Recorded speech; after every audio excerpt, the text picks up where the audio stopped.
Bismillahirrahmanirrahim. Ingat bahwa kezaliman akan mendapatkan balasan. Jangan dipikir zalim sama orang lain. Kadang-kadang kita zalim sama anak kita sendiri. Islam memberlakukan cara mendidik anak dengan hukuman. Iya, umur 7 tahun kata Rasul suruh sholat 5 waktu. Enggak sholat umur 10 tahun dipukul dengan pukulan yang tidak menyakitkan untuk mengagetkan saja. Saya pernah pukul anak saya juga ibu-ibu sekalian. Tapi pukulan itu membuat dia tidak sakit, tapi dia takut. Ya. Pernah pada suatu ketika anak saya namanya Khadijah, dia minta membuatkan makanan, kemudian saya bilang Khadijah sudah makan, kemudian dikatakan tapi mau makan lagi, dikatakan begitu. Tapi dimakan sampai habis, saya katakan iya. Namun ketika saya kasih makan, saya pergi sebentar, baru berapa detik saya balik lagi ke anak itu, katanya makanannya sudah habis. Kemudian saya katakan tidak Khadijah, di mana makanan itu? Dia bilang makanannya sudah habis. Ketika saya cari di tong sampah, dia buang makanan itu ke tong sampah. Maka saya panggil dia, Khadijah, Uma perlu bicara sama Khadijah. Bicara berdua di kamar supaya kakak-kakaknya nggak dengar. Kenapa Khadijah pertama buang makanan? Kedua, kenapa Khadijah bohong sama Uma? Saya katakan begitu.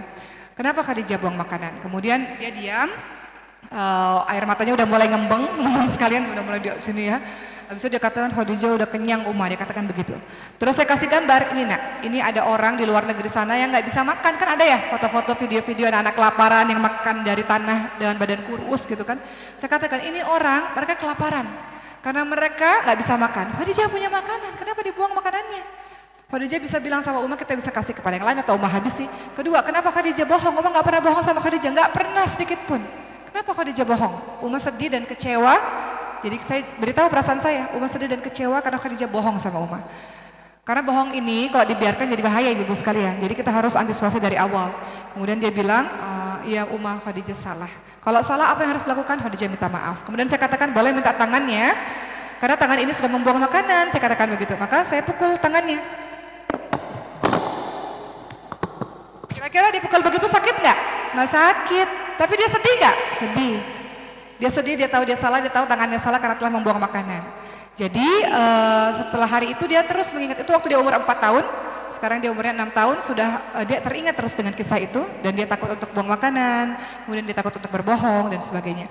Jadi semua dari kita punya cara hukumannya masing-masing. Rasul katakan umur 7 tahun sholat 5 waktu, umur 10 tahun gak sholat dipukul. Tapi pukulan tidak menyakitkan, tidak membekas, tidak biru-biru teman-teman sekalian, tidak merah di pahanya itu. Kalau teman-teman misalnya melakukan sesuatu tidak membekas, ya. Kata Allah apa? Dikatakan apa? Kezaliman itu akan mendapatkan balasan. Jadi orang tua tidak boleh bertindak aniaya kepada siapa saja, apalagi menjadikan anak-anak sebagai objek pelampiasan kemarahan.